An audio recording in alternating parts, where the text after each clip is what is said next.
Success the school के जिम्मेदारान की जानिब से लड़कियों की मेयारी तालीम और दीनी माहौल में तरबियत के लिए टोली चौकी और पुरानी हवेली ब्रांच में लड़कियों के लिए एक्सक्लूसिव स्कूल का क़याम अमल में लाया गया है। तो जल्दी करें, सही वक्त पर दुरुस्त फैसला लें और अपनी शहजादियों की तालीम के लिए सक्सेस द स्कूल का इंतखाब करें। अस्सलाम वालेकुम नाज़रीन, चलते हैं आज के अहम खबरों पर। सबसे पहली अहम खबर आज हम आपको बताने जा रहे हैं जो कि अत्तापुर के पास है।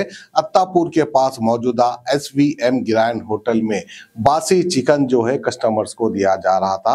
जैसा कि आप सभी जानते हैं कि जो है आज से एक दो दिन कबल जो है हैदराबाद की मैंने जो है GHMC वालों को और फूड सेफ्टी वालों को ये ऑर्डर्स दिए थे कि सभी रेस्टोरेंट्स पर जो है छापे मारे और वहां की इंक्वायरी करे। जो कोई भी बासी खाना दे रहा है यानी फ्रोजन फूड अगर कोई होटल वाला दे रहा है तो उसके ऊपर जो है फौरन चालान डाले। उसी ऑर्डर्स को फॉलो करते हुए जो है फूड सेफ्टी वालों ने जो है अत्तापुर में मौजूदा SVM ग्रैंड रेस्टोरेंट पर जो है छापा मारा और वहां पर जो है 8 दिन 10 दिन पुराना चिकन फ्रोजन कर जो है कस्टमर्स को दिया जा रहा था, जिनके ऊपर फूड सेफ्टी वालों ने 50,000 रुपए का चालान भी किया है।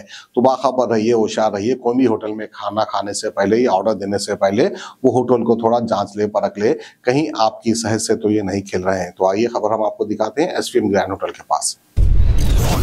తరచుగా అంటే అపరిశుభ్రత వాతావరణంలో నెలకొంటున్నాయని చెప్పేసి మా దృష్టికి వచ్చింది. కొంతమంది కంప్లైంట్ చేయడం కూడా జరిగింది.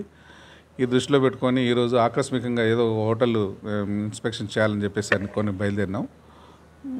SVM మన దగ్గర అత్తాపూర్లో ఉన్నటువంటి దాన్ని చెక్ చేయడం, లోపలికి వెళ్ళి చేయడం జరిగింది. ఫుడ్ అంతా కూడా చేసి పెట్టిస్తే ఒక ఫ్రిడ్జ్లో నిన్న మొన్నటి ఫుడ్ అనేది చికెన్ ఫుడ్ అనేది తందూరి ఐటమ్స్ లాగా అని చెప్పేసినటువంటి ఫ్రోజన్ ఫుడ్ కనబడింది. అటువంటివి అంటే చాలా వరకు ఏం లేవు, కొద్ది క్వాంటిటీ కనపడింది కాబట్టి ఆ ఫుడ్ అంతా కూడా బయటికి తీసుకొచ్చి ఆయన హెచ్చరికలు కూడా చేయడం జరిగింది. ఇది మొదటి దఫాగా వారిని హెచ్చరికలతో పాటు పెనాల్టీ వేసి వదిలిపెట్టడం జరుగుతుంది. తదుపరి ఇలాంటివి ఇంకా కొనసాగిస్తే మాత్రం హోటల్ కూడా లైసెన్స్ క్యాన్సిల్ చేసి హోటల్ కూడా సీజ్ చేసే వరకు కూడా ఉంటుందని చెప్పేసి చెప్పడం జరిగింది. దీంతోపాటు తరచుగా మా హెల్త్ ఆఫీసర్లను కూడా అన్ని హోటల్స్ను చెక్ చేయడం అని చెప్పి కూడా ఆదేశం చేయడం. దాని తర్వాత ఫుడ్ ఇన్స్పెక్టర్లు కూడా ఈ సమాచారం చేసి పెట్టి పంపించాము. వారు కూడా తరచుగా ఈ ఒక హోటల్స్ని అంటే హోటల్ మామూలు వేరే ఫుడ్డే కాకుండా హోటల్ కూడా ఇన్స్పెక్షన్ చేసి ఈ యొక్క నాణ్యతను ఇంకోటి దాని పరిశుభ్రతను కూడా చెక్ చేయాలని చెప్పేసి అందరికీ తెలియజేయడం జరిగింది. ఉన్న రికార్డ్ అనేది నా దగ్గర లేదు. నేను వచ్చిన తర్వాతే నేను ఫస్ట్ టైమే వెళ్ళి ఇన్స్పెక్షన్ చేసినాను. ఉన్నదాని ప్రకారం చూస్తే మాత్రం వారు ఇంతకుముందు అలాంటిది ఏం చేసినట్టు రికార్డు కూడా మాకు లేదు కాబట్టి దాని మీద హెచ్చరికలు చేయడం జరిగింది. రికార్డు లేకపోవడం కారణం అంటే ఏం రికార్డు చేశారు, మీరు ఏం పోయినారు, మీరు ఏం చూసి వచ్చినారు చెప్పండి, పెట్టండి, మేము కూడా దాని ప్రకారంగా నోటీస్ చేయడం జరుగుతుంది. ఇవాళ ఇన్స్పెక్షన్ చేసిన ఫస్ట్ టైమే నేను దాని గురించి చెప్పినాను. గత చరిత్ర అనేది నాకు తెలియదు. అలాంటిది ఉంటే నా ముందు పెట్టించండి, దాని ప్రకారం కూడా చర్యలు తీసుకుంటాం. మా దగ్గర ఉండదు. ఫుడ్ ఇన్స్పెక్టర్స్ ఇది ఫుడ్ సేఫ్టీ వాళ్ళ దగ్గరనే ఉంటుంది. ఏది నేను రావడమే ఫస్ట్ టైం. ఏమన్నట్టు ఫుడ్ ఫ్రీజ్లో పెట్టినటువంటి బయటికి దాన్ని కనుగొన్నాము. అది ఫుడ్ సప్లై చేయకుండా వండి పెట్టకుండా ఉన్న పార్ట్ అంతా కూడా సీజ్ చేసి దాన్ని పడేయడం జరిగింది.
सक्सेस द स्कूल के जिम्मेदारान की जानिब से लड़कियों की मेयारी तालीम और दीनी माहौल में तरबियत के लिए टोली चौकी और पुरानी हवेली ब्रांच में बच्चियों की तालीम और तरबियत के लिए एक्सक्लूसिव स्कूल का क़याम अमल में लाया गया है। ऐसे वालिदैन जो अपनी बच्चियों की मेयारी तालीम और तरबियत के लिए किसी मेयारी तालीमी इदारा की तलाश में है तो इस सिलसिले में पुरशिको इमारत और कुशादा क्लासरूम में आपकी बच्चियों की तालीम, तरबियत, हुस्न अखलाक, हिफ्ज़ कुरान करीम और स्पोर्ट्स के अलावा तालिबात की खवातीन अमले के जरिए निगरानी व हिफाजत का इत्मीनान बख्श माहौल है। तो जल्दी करें, सही वक्त पर दुरुस्त फैसला करें और सक्सेस द स्कूल का इंतखाब करें।